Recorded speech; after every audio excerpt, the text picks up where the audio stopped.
I'm your host, Destiny Sidwell. I'm also your host, Sarah Caroli. And this is Bookmark'd.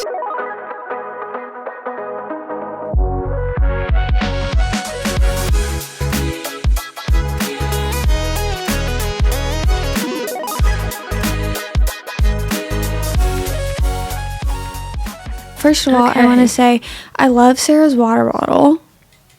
And thank you so much. I've seen it in pictures. It's so cute. I've never even seen that before. Is it like DIY?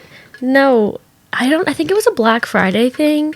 Urban Outfitters was selling like different types of wallets. They had like a country one. They had, I forgot what the other one they had, and then they had the bow one. And I happened to go to Urban like that weekend. Like we went out to eat by Urban, and I went in and I saw that they had this. I was like, I have to buy it. I didn't need a new wallet, but it's so I saw cute. It has bows on it. Yeah. It's pink with a lot of colorful bows, and it's perfect. And I think it's the size I normally have.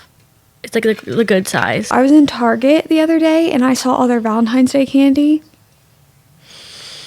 There's this one, and it's like Snoopy Hershey Kisses, and there's like a box of them and then one of the little tubes of them, and it's like wrapped in Snoopy stuff. Guys, I love Snoopy so much. Something that I don't think anybody knows about me is that I love Snoopy and I love Winnie the Pooh. And speaking of Winnie the Pooh, I literally actually, am I going to raise my leg up? Maybe for you guys. I'll do it. I have little, oh, hold on. Oh, I can't show Sarah. They're little Winnie the Pooh honey pot socks. I can't tell. I know. That's cute though. Oh, wait. No, I just can't get the foot up. I just can't do it today. Those are cute. I used to love in elementary school when you brought in, did you ever do that where you had to bring in little Valentines with like the candies on it and hand it out to the whole class? I loved doing that. I loved it because my love language has always been like gift giving, so I loved being able to like give everybody in the class a Valentine. I loved it so much. You would score if you got the little box of nerds with your Valentine. That was the best. Yes. And you know what? Parents probably literally were like, oh my God, we still have so much Christmas candy. And then kids are coming home with Valentine's Day candy. And Halloween was like a few months before Christmas. Mm-hmm. So it's like you probably literally have so much just candy in the house, thinking back on it now. I can't wait for Valentine's Day. Very exciting. Coming up really, really soon. We're going to have a Valentine's episode. But welcome back to Bookmark'd, everyone. Welcome to today's fun episode. Do you have a dote today? Yeah, I have my water bottle. But I've been drinking my juice lately is what I'm calling it. I call it sometimes my go-go juice. It is 80% water. I put ice, 80% water. I put like a little bit of grape juice and then lemon juice. And that's interesting. Drinking. Yeah. I love it though. It's like sour and it's really good. Is it like a powdered flavoring? Is it like a watered down flavor? No, it's really just water, grape juice, and lemon juice in one. Oh, like legit from like a juice bottle. Yeah. Oh, wow. Oh, I've never heard of this. Yes, because usually I'll take lemon juice and I'll just drink that. Or I put lemon juice in water and drink lemon water. And then I randomly was like, my dad used to drink grape juice he used to drink this little concoction. And then I remembered that and I was like, ooh, I want to try that. And then I've just been nonstop drinking this as like my fun drink of the day because I've been trying to give up caffeine. And so I've been trying to drink that as my fun drink of the day. You should try those little Mio pods. My mom, the flavored ones. We actually get the sweet tea flavored. There's like a sweet tea flavored one, and we get those for my niece because she loves sweet tea, but we like have to make her drink water, so we would put those in there. But my mom and everybody's drink those. Like my mom's a big like the powder, like the powder you can put in water. She'll do that like once a day. And I literally told her the other day that I was drinking this juice, and she was like, "Why don't you just do the powder?" And I was like, I don't know. I can't even think of the powder. When I had to get my stomach checked last week on Friday. What's today? And they gave me a concentration to drink, but since it tastes so bad, they put in the powder lemonade, and I had to drink 2 big glasses of it, or like bottle, whatever.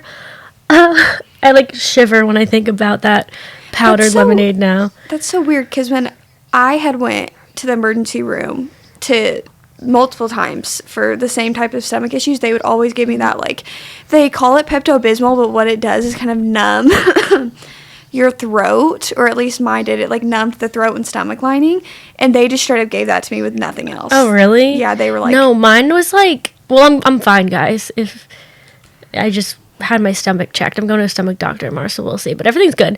But mine was like a... They said you drink it so that when you go into... I think it was like a CT type of scan. It, like... Your insides will, like, glow up so that they can see. Yes, I did that. That was like a... I remember doing that in high school. That was like a test that I had to, like, go do. That was... Like, when I went to the emergency room, because I've done the same thing, like, multiple times. I've had to go for, like, those type of stomach issues. And I would go to the emergency room, go to my, primary care doctor. Mm-hmm. And I would have to go back and forth before I could even get any of those tests done. But it was the same thing where, like, they gave me that drink. I sat in the waiting room, and I had to drink it. And then they gave me nothing else. They were like, here, you have to drink this. And that's just what it's going to be. Oh, it was a horrible drink. I can't have those powder drinks anymore. It kind of reminds you of or at least the one they gave me was like a protein milk thing almost. That's what it tasted like. Ugh. Anyway, I have some water back here, and I also have... Hold on. I have some orange juice. This is the juice I can drink. Won't make me feel gross. I tried to drink orange juice recently, and I was like, I can't do it. I don't know why I can't do it. I can do it specifically only if I'm eating something very specific for breakfast. Can I have orange juice? Like pancakes and orange juice? Mm-mm. Was that too sweet? No. It's more of like if my mom would make biscuits and gravy, I always wanted orange juice. Yeah, a lot of people say they can't drink it after they brush their teeth because it tastes bad. No. Yeah, that's disgusting. I'll drink it anytime. I love orange juice. My favorite juice. Did you ever, when you were, like, in elementary school or middle school, did you ever go through, like, the breakfast line? Like, did you have, like, a breakfast line that you could go to at school? Did you ever go through it? No, we only had lunch. Oh. Well, when I was in middle school, elementary school, high school, you could always, like, go get breakfast before, like, class actually started. You know, like, kids are probably, like, in the school for, like, 30 minutes before class actually starts. And... in elementary school, Pillsbury used to have these pancakes that were just in a baggie. Like, I know what you're talking about. And I used to get those with orange juice. Or the waffles. They used to have, like, waffles that were in baggies. Oh, my gosh. But then when I was in middle school, there are these, and I still look for them all the time because they were so good. They were banana chocolate chip, like, breakfast bars. And it just gave me that recollection of the memory because I used to get chocolate milk and orange juice and, like, a little breakfast item. That's crazy. They were so good. Like, so, I remember asking Isaac's mom because she, like, worked at the schools. And I was like, is there any way you can find out how we can get those? Because I want... on the low. Yeah, I was like, can you, like, backdoor some of those to me? Because I want them so bad. They were so good. My middle school had the best food. Like, when it was waffle day, like, the line was out the cafeteria. It was the best food ever. We didn't have actually good food. I never ate, like, lunch at school. There were these, like, chocolate chip cookies, though, that you could get in high school. Like, so we had... Yeah. We had the best ones. Yeah, you had... Your regular line is what we had. Like, you could get them through the regular line, too. But then if you weren't getting, like, actual lunch, you could go... We had a cafe off to the side where you could get, like, a coffee, I think. I don't know. I never got anything except I would go... This is what I ate for lunch my whole entire sophomore year. I never ate anything for lunch except I would go and get an apple juice and a pack of the cookies. They were so good. They were, like, a little bit underdone in, like, the best way possible, and they were so good. Like, nothing beats them. We had those too in high school my freshman year. They were the best. People would, like, buy them by, like, the stack. Yes. And then I think it was when Michelle Obama, like, made everything, like, healthy. We were not allowed to have them anymore. They got rid of them, like, completely, and they were never seen again, and everyone was so upset. That's so odd. Because, like, mine was post Michelle Obama. No, my school took that seriously. Oh, I don't think my school was taking anything seriously. Yeah, but I have good memories. Well, I never ate lunch in, like, high school, but middle school, they had good food. Yeah. Where did we go from that? I was drinking orange juice. Yeah. Orange juice is great. That was where I was going from that.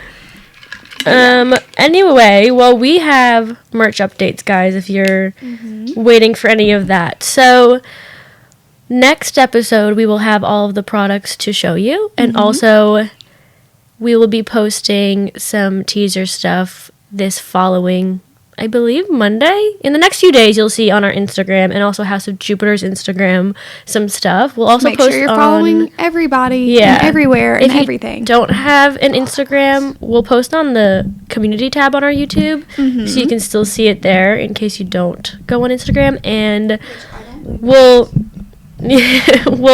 post the launch date when we post that teaser in the next few days. It should be next Thursday or Friday, so coming really, really soon.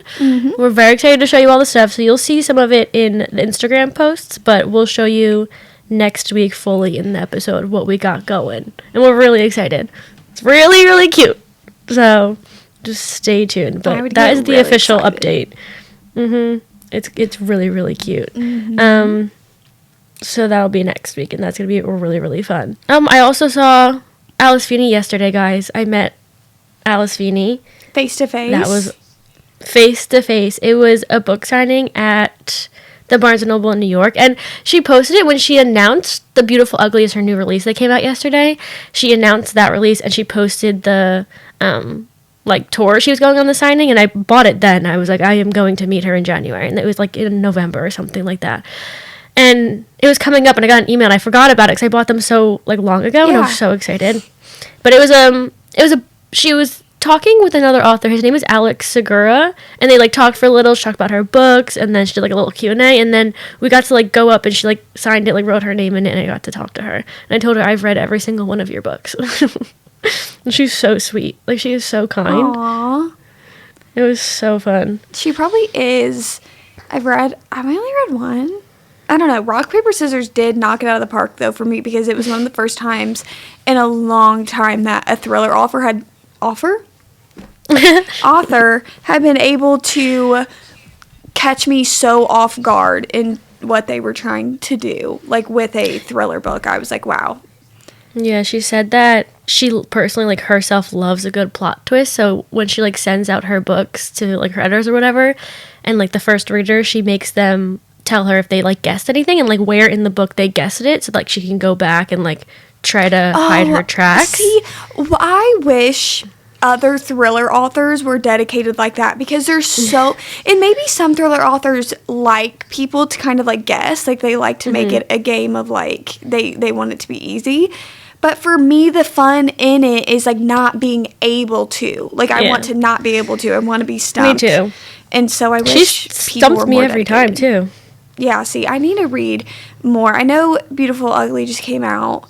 I haven't read that yet, but you should, and you should read His and Hers, because that's coming to Netflix this year. Oh, I have His and Hers. I really do. I really have that book. I don't know why. That's where I started going down that. I really do.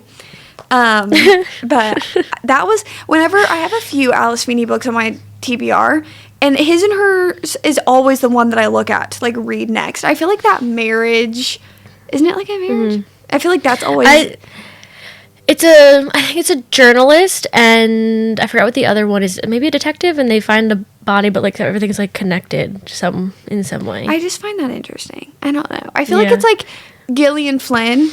Is that how you say it, or is it Gillian? I'm not sure. I think I've only read one book by them. Well, Gone Girl, right? Yeah, and Gone Girl was so good for its time, the plot twist and everything for that, and it was the blueprint. Yeah, that's what I was saying. It kind of feels similar to that in a way. I don't know. That story was so unique. Gone Girl was genuinely the first, I feel, of that type of thriller mystery type of vibe. That was the first of that genre that I read when I was getting back into reading, and I thought it was like no other book would be able to do what that just did. You loved that and The Woman in the Window. You loved The Woman in the Window.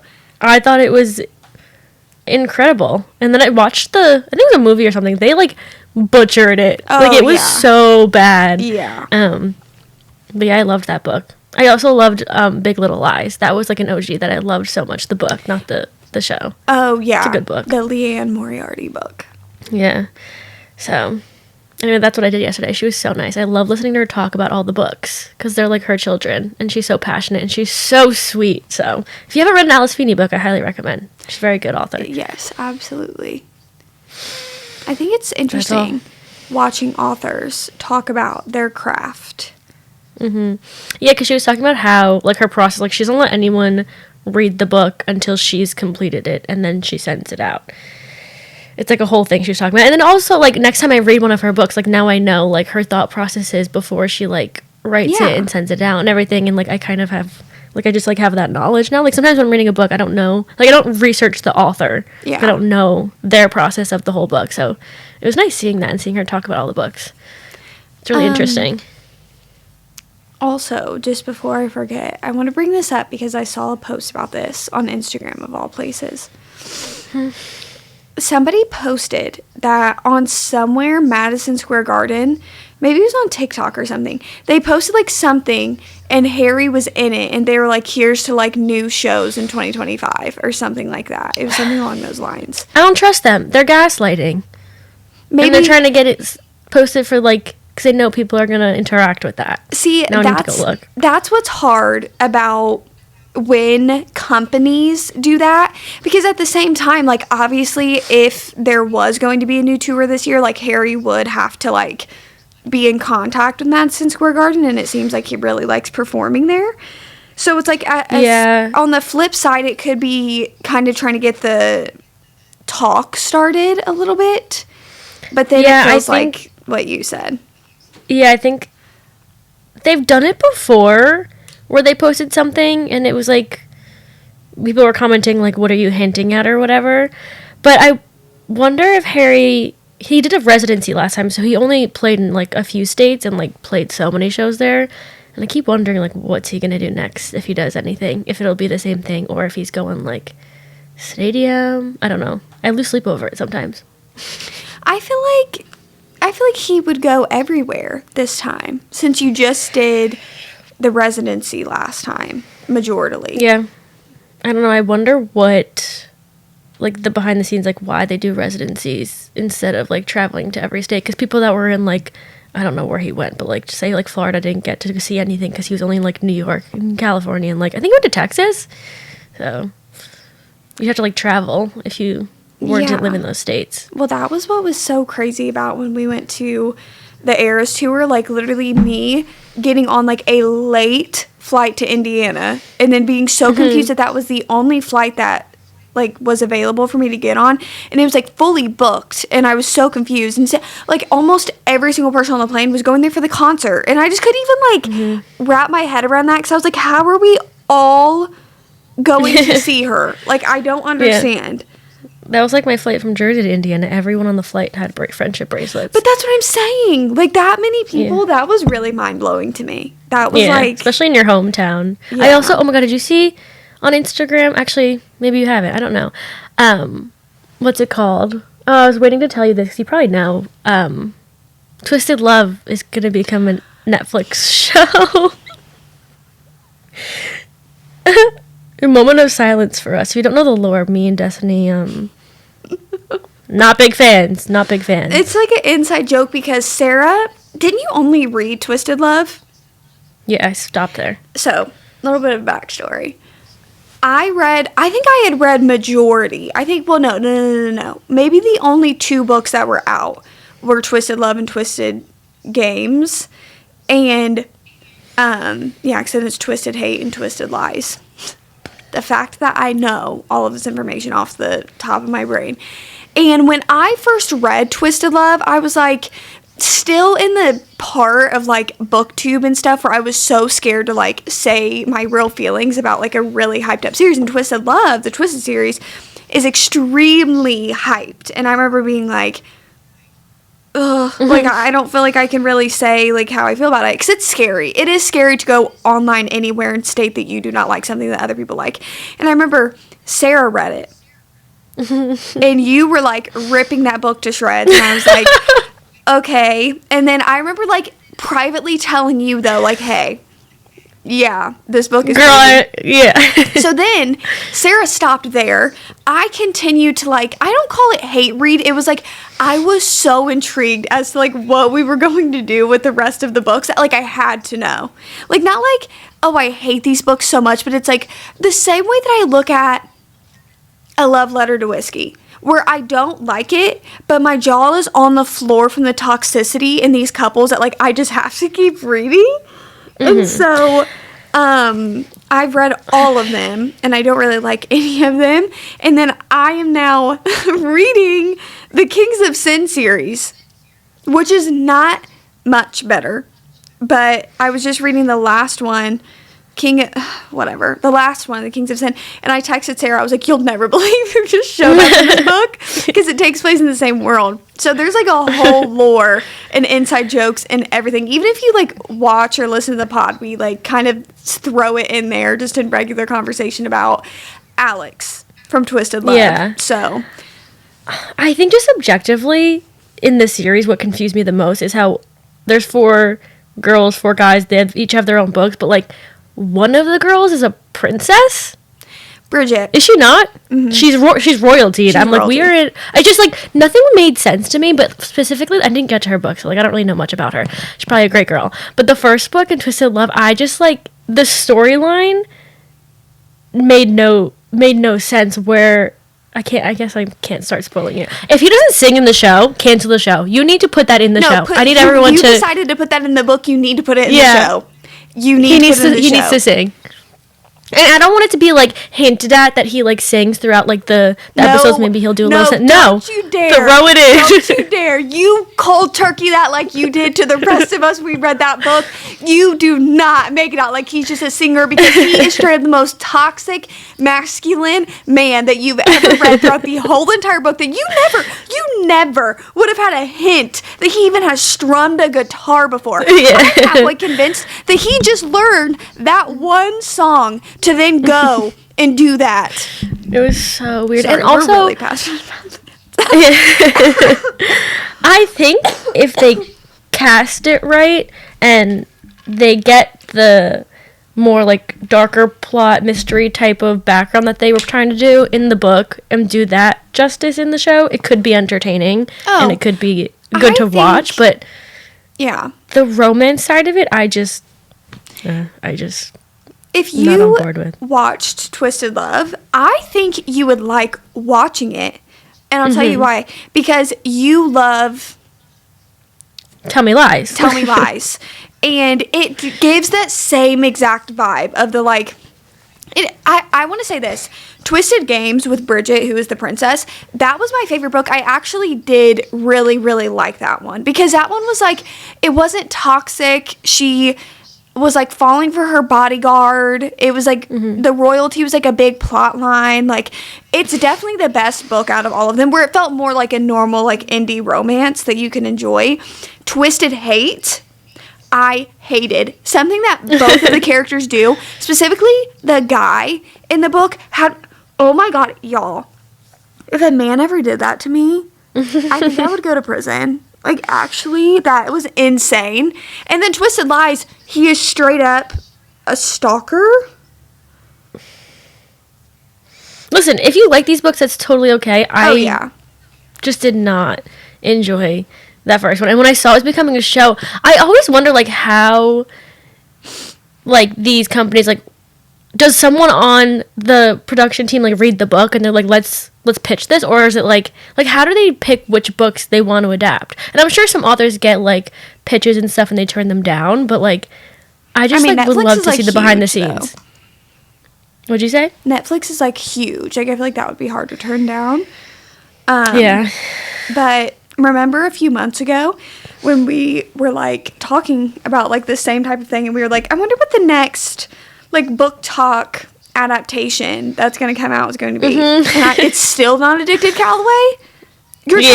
Twisted series is getting it. Listen, that's fine. I know there's a lot of love and everything for that series. Addicted Calloway has so much potential, and I will scream this from the rooftops. It just has so much potential to be such a good show. Yeah. I think we should, a lot of the romances that are adapted, they're getting adapted, with the Twisted Love and then, the Off Campus and all of that. I feel like we should start picking some books that have like an interesting, different plot that would be fun to see on a screen. I mean, obviously rom-coms and romances are fun and whatever, but... Well, but I see what you mean, though. Because it's kind of like, even though Twisted's not hockey, it's like still, to a certain extent, it kind of feels similar. And if we start putting these like similar vibe books out into television and we don't kind of differentiate between the overall, plot of books and stuff that you're putting out. Alice Feeney was talking about how His and Hers is getting adapted, and I don't know the actor's name, but I think she said he's in Walking Dead, maybe, possibly, but she said, like, when she was, like, on set and, like, he was, like, walking over to her, she thought it was, like, in her head, like, how she's had her character that she's thought about and created, like, him as the actor who plays him now, like, walking towards her, she felt like it was literally like her character coming to life, and I thought that was so crazy. Oh, like, that's so cool, someone that you created, yeah, like in real life, like off the page, and now that's who they are, like the actor. I thought that was really cool because they casted it. That is really cool. I wonder who it is. Let me see. Yeah, it's on her Instagram. I forgot his name. Was it The Walking Dead? Yes, he was in The Walking Dead, and he's also the Punisher, and he's in a few things. Yeah, he's in Daredevil, The Wolf of Wall Street. He's in quite a bit. You know what? He does fit that vibe of the, like, detective, because if you guys have watched The Punisher.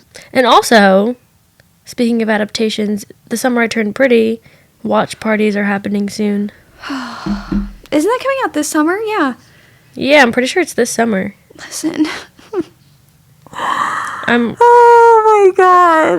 It's giving me so much nostalgia for like the beginning of the podcast, because holy crap, every week we would do a episode recap and we just have to do it again, because literally I felt so alive when we were doing that. It was like such a... We'll be having a debrief of the Summer I Turned Pretty episodes, especially the third season. Like, there's a lot that needs to be done right in this one. I will never forget the picture of me and Sarah physically cringing in Sarah's bed, like watching, I think, was it when Conrad, was not Conrad, was it when Jeremiah and Belly kissed that we were physically like cringing? We were like, ugh. It was because Conrad walked out. Oh my god, that was horrible. That was so horrible. I stand by this. It's not even the Summer I Turned Pretty thing. I really don't like the love triangle trope, but I specifically hate it when we make it between brothers or family members. That's never not going to be awkward. We're tearing up a family. That's so... Like, just think about it for a second. How your life is going to go on after you've done that. You're ruining relationships. Well, even if, like, you end up with one of them, it's always going to be weird. You're never going to have a regular family dynamic ever. Thanksgiving is not going to be fun. No. It's going to be a nightmare. Yeah. Oh, wait, before we get into anything, everyone give a collective happy birthday to Pipple.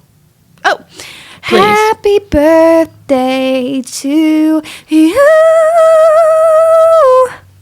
Yep. Dale. Thank you. Dale. Hey, for anyone going through tough times, Pitbull's been there and done that, so... Just have that just hold that little pocket of information in your heart. Every day above ground is a good day. Remember that, please. Yeah. From Pipple. I hope he has a great birthday. Yeah. Okay. Bookish things we would like to leave in our previous year of 2024. I'm still getting used to the whole 2025 thing. It's going to take me until like March. Warming up to it. Yeah. Be like 2025. Yeah. But we have some bookish things that we would like to leave in 2024. This is a trend I've seen, I think, on TikTok. I don't really know exactly where I saw it first. I see this, like, every year. It's always a trend, like, every year. It's, like, bookish things we're leaving or things in and outs. Yeah. But except we in don't and have outs, but these are just some outs. Ins are our last episode and our little goals, our reading goals. Those are our ins. Okay. Would you like to go first? Would you like me to go first? All right. Give us one. I said bookish things I left in 2024. My first one is my want to read. This is a joke. But this is how I feel right now. Because right now I'm literally in... I don't want to call it a book slump because I don't think that's what it is. I'm just in a life slump right now. I barely get out of bed, literally any day. As you guys can see, I look rough, but I am so tired all the time. I barely get out of bed. I have no motivation to do anything, so I've read 0 books this year. The farthest that I've gotten into a book was I got like 30% into Quicksilver, and then I DNF'd it. So that's a rough one to start with, though, because it's really long. There's a lot going on. It's a little cringy to me. I'm not gonna lie. I'm not. The male main character's name in Quicksilver is Kingfisher.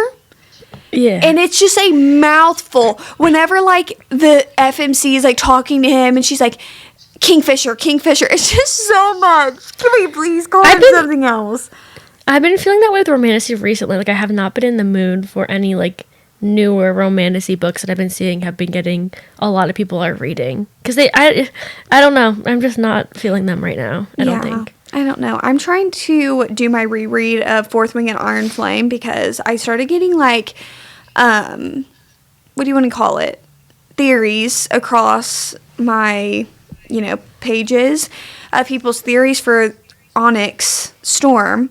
And I was like, oh, I just realized that I feel like I forgot a lot of things. Where, like, sometimes, like, but also, when you do that first read, you don't catch stuff like you do on your second read that you're gonna, like, catch. Like, when I reread the 2 Crescent City books at the start of last year, and I was able to, like, get some stuff and better understand the third book, like, whenever little things popped up, because you refreshed your brain a little bit. So I'm trying to do that, but I still have read literally nothing this year, so guess I left that just started last year.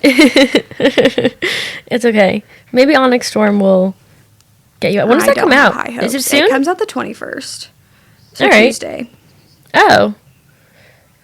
Very close to a birthday present. It is basically an early birthday present. My first bookish thing to leave in 2024 is, I saw this on a book on my GBR cart recently, is the permanent stickers on books. I think we should ban that and get rid of it. Just put the sticker that I can take off on. And usually, like, doesn't bother me, but the permanent ones are what bothered me. Why? Why? I'll never get it, especially when it's the book club sticker. Listen, this book is not famous for being a part of Reese's book club. I don't need to know that it's a part of it. Put it on a little removable sticker. Love Reese in her book club, but I don't want it on my book cover. Yeah, those just feel so unnecessary to me. They are. That's why. I guess I was feeling a little whatever because I put down quite a few. I said, feeling like I have to get through 50 to 60% of a book before I can DNF it. I got better about DNFing books last year, but then I was, like, holding myself to, like, okay, well, you at least have to get, like, 50% through this book, like, at least, before you can say you DNF'd it. And it's like, if you are literally not vibing with writing or a character from, like, 30 pages in, I feel like you're more than likely not going to vibe with it. If you have strong negative feelings about it, like, from the start, more than likely, not in every case, but more than likely, it's probably not going to work out. I think if you know your book taste well enough, you'll know early on if you're going to like the book or not. And it's okay to DNF. And it saves you time. Yeah. It's very okay to DNF. My next one is releasing books in hardcovers first and then having us wait a long time for the paperback to come out. I just don't understand it. Like, Emily Henry's hardcovers that come out and then a year later the paperbacks that come out, or if the whole series is paperback but then the next one's gonna be hardcover. I don't get it. Is it a marketing thing or is it a money? I just looked it up because I was like, we've talked about this so much that I'm sure people are screaming at us every single time that we bring it up. So it says, books are typically released in hardback first because hardcovers are generally considered more prestigious, sell at a higher price, and generate more profit for publishers compared to paperbacks. So they're able to capitalize on early interest in sales from dedicated readers and reviewers before releasing more affordable paperback version later. Stop being greedy. You know people are going to buy the book. Just let us get it in paperback. But that's the thing. Like, when the base level, like, for it is that it's just straight up like greed. Like it's literally just like to get more money. It's crazy because it's like, one, books are already so expensive nowadays. Like they are so expensive. So the fact that you're like putting this hardcover out just to make more money off of the people that are, like it says, dedicated readers. Like you're targeting the dedicated readers who just want to read the book because they really like the author or really want to read it, and you're making them pay more money. Crazy. I've seen some hardcovers that were like $30. No, it's insane. Like that's so absurd. Yeah. Something similar that I'm leaving in 2024 is the low effort special editions that authors and publishing companies are pushing out. For example, I saw the other day, Sarah J. Maas made new special editions. Do you guys see me doing this? Of ACOTAR. And all it is, I'm pretty sure, is literally just like the hardcover, but they're just all black. Like the whole series is special edition or just the one? Yeah. Like, let me try to find an image of it. ACOTAR. I think we should add on to that special editions for every book now. I don't think every book needs a special edition. But that's what I mean too. Like the low effort special editions, the low effort sprayed edges of just like putting like a plain color, and that's it. And it's like there's no have you seen one person that it does suck though, because I do feel like it does promote that like gotta like Pokemon like gotta catch 'em all type of thing. But what is the author's name? Is it Alex Astor that writes Lightlark? Is that her name? Yeah. So she just wrote a romance, and the cover is beautiful. It's hardcover, but the like there's like a Walmart edition, a Barnes edition, a Target edition, and on the inside, like hardcover, there's a map like on the inside of it, and it's so cute. And like based on the different edition you get, like the Barnes & Noble has a little Barnes & Noble on the map, Target has a Target, Walmart has a Walmart, and on the actual hardcover it has like this foiling that's different for every copy. Like every copy kind of has a different cover. Like that is like putting in effort for your special editions of the release. Like that is okay. But the fact that like so many publishing companies are just putting out like the most low effort special edition Barnes & Noble edition you have ever seen.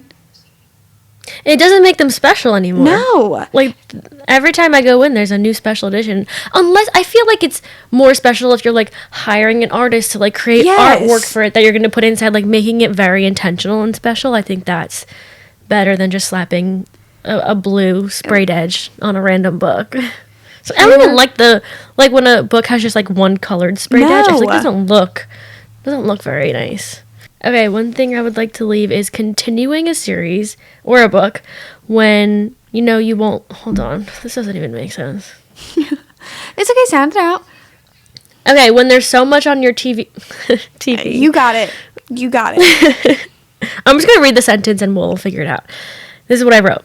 Continuing a series or a book when you know you won't love it, when there's so much on your TBR you know you will love. I said you know a lot in that. Well, you're saying like wasting time with something when you have so many other books to read. Yeah, like being in the middle of so many series, like it's okay to not complete that series if there's so many other series you want to start. Because I am in the middle of so many and I went through them recently and there's some that I just like crossed off. I was like, I don't want to continue or get to them even though I'm in the middle of it, and it would feel nice to complete it. But there's just so much on the books I would like to read and on my like TBRs and stuff. So just like DNFing, it's okay to DNF and it's okay to not continue a book or a series when there's so much on your TBR. I know. I feel like it's just that feeling that you get of the unsatisfaction of like, oh, I have this, because it's so satisfying when you finish a series, but it's only really satisfying when you like it. Like when you're like, yeah, I enjoy this, want to know. Yeah. So I agree. It's like you said, just there's so many books that you want to read and just wasting time in general, even if it's not even just series, but like kind of how we talked about earlier, like if you don't like the book, it's just like, it sucks though, because again, like we said, books are expensive, and also just like getting the books and everything, but it's like, there's just so many books to read, and at the end of the day, I truly think doing that, like forcing yourself to read books, puts you in a book slump of like not wanting to pick things up. So I just think long term, it's going to do more negative than positive. Yeah, and I think especially if you're doing it because you see so many other people are loving the series or loving the book, and it's one that you see all over that people are like just raving about. And if you're not liking it, it's totally okay, Yeah, even if a it's lot of fine. other people do. Okay, that was mine. I have these two kind of go together.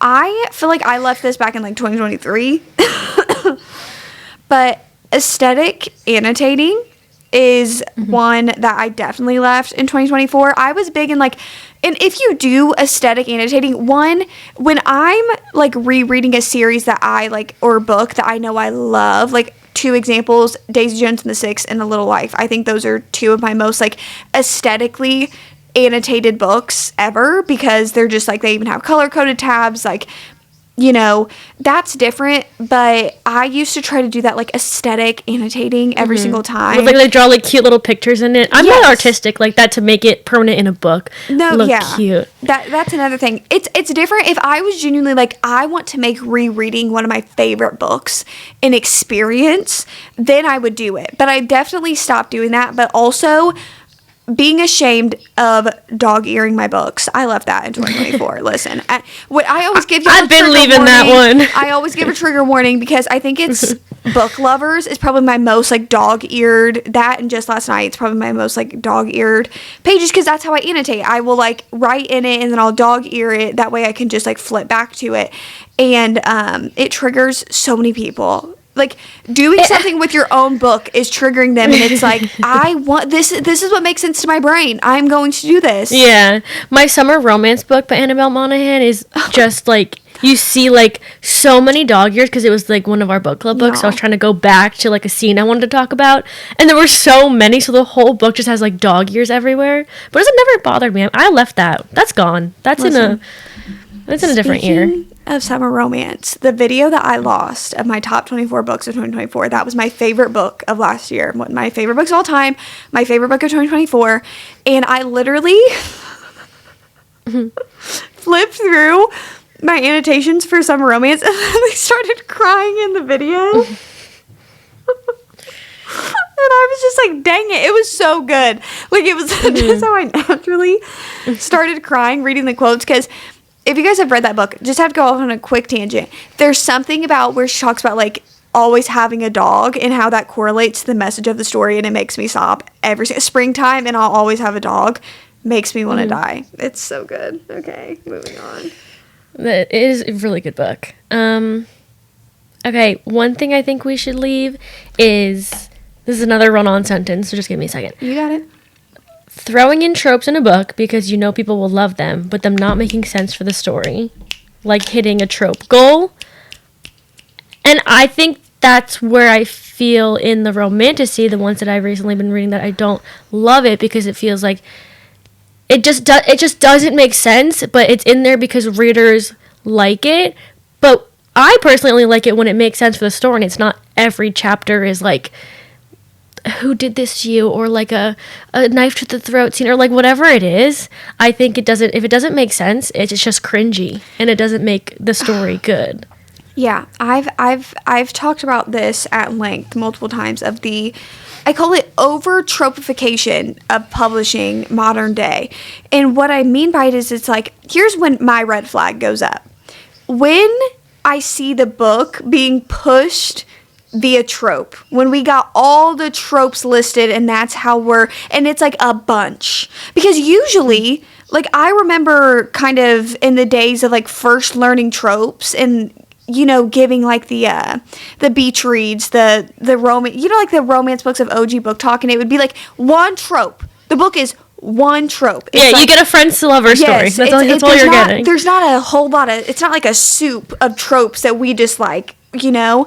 But then I just feel like what happened was people kind of discovered this, like, oh, tropes are like this, and then authors saw success of books being recommended because somebody was like, oh, I want a friends to lovers, I want an enemies lovers, well, I like this. Then we started getting into the micro tropes, which is the, like you said, like knife to the throat, who did this to you, fixing each other's wounds, like, you know, those are really fun when they're thrown in organically. For example, is it Heir of Fire or is it Queen of Shadows? There's a scene in one of those books where it's kind of a microtrope, but it's not thrown in as a microtrope. Like, those are organically, you come across those types of things organically.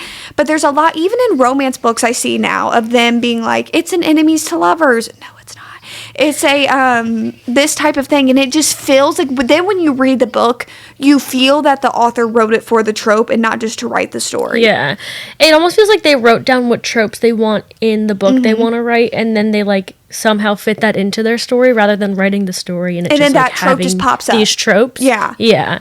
I think that just needs to be left in last year because I think it just ruins the whole story. I think it just doesn't make sense. It definitely affects quality of the book, and I've just been noticing that a lot. I feel like that's because I've slowed down with the romance genre a little bit, because I just do feel like I was coming across that so much with new releases and authors of it. Just felt like we were trying to hit those certain, like, key words that they, you know, that is successful with a lot of readers. And while that is fine for you to want to consume tropes that you like because that's a part of your book tastes, there's a difference between just, like, finding a book organically that just does it, and then a book that has been written for a trope to get the book out there. Yeah. Like, there's many tropes and microtropes that I love, but, like, when it's done right, that's when I love it. Yes. Yeah. Okay. Let me see. Oh, I said only getting recommendations from social media.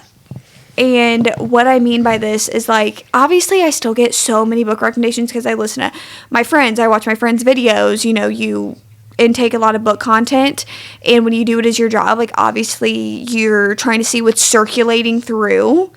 But the way I used to read was I would just go to Barnes & Noble and, like, pick a book. Like, I would go and pick a book on the shelf, and I would just like to see a little bit of different reads out there by doing it that way, or finding, like, different reads that not a lot of people are talking about, type of thing. Mm-hmm.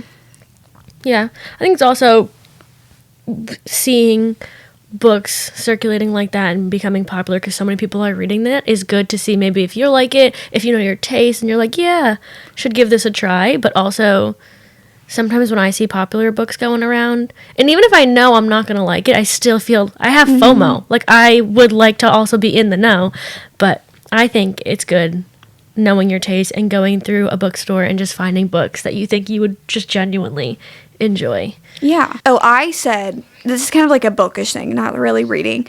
The aesthetic reading journal. I left that in, like, October of 2024 because I realized that I thought that it would be fun.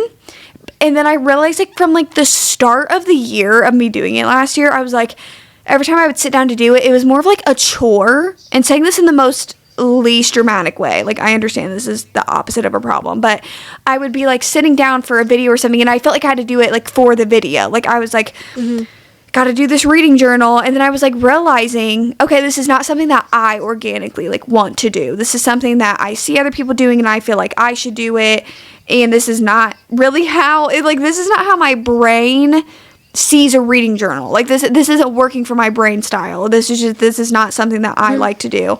So I was like, yeah, I'm just not gonna do this anymore. Yeah, I feel like your Notion and, like, keeping track of it, like, digitally like that, I feel like you love to do that and see all your stats kind of like that. I love to look at it like that, and I also, before I do anything, I write things down first. And that's the way I kind of get my thoughts together before I put anything on Notion or anything digitally. So I also just like having, like, my actual journal where I just write in what I think. And then I kind of go on my Notion and kind of type out probably a more, like, precise, cohesive thought after I read through that. So yeah, that works better for me personally. But I do like the, like, artsy cute for, like, junk journaling, scrapbooking, but it just doesn't work for me for, like, actual like, writing down stuff. It just doesn't work, and that's okay. Yeah, but I can't wait to watch. Rachel just uploaded a video on her reading journal, and I can't wait to watch it. Can't wait to see it. She's the best ones. She'll make me want to do it. She's gonna make you want to go buy another one. She should come out. Hey Rachel, come out with a template for everyone. Yeah. For your reading journal. Those are all the ones that I would like to leave in 2024. Yeah, I don't really have any other ones either. No. We ended on the perfect note. I know. Mine were, like, kind of jumbled together. Like some of them like went with each other, so I just mashed them together. But Yeah. those are all the outs. Well, that was fun. I feel like those were some good outs. Let us know down below what is out for you, and what, maybe let us know what's in. What are is there something from our list that you guys are taking in to your 2025 that you're like, you know what? So true. That's so true. Your 2025 ends, and your things you're leaving in 2024. You're out. Out. Peace out. Let us know all yours, and we'll see y'all next week with some really fun merch, some really fun, cutesy little stuff. All the info and all the stuff. Yay! Thank you for listening. Thank you for watching, and we'll see y'all next week. Yep. See you next week. Peace. Bye.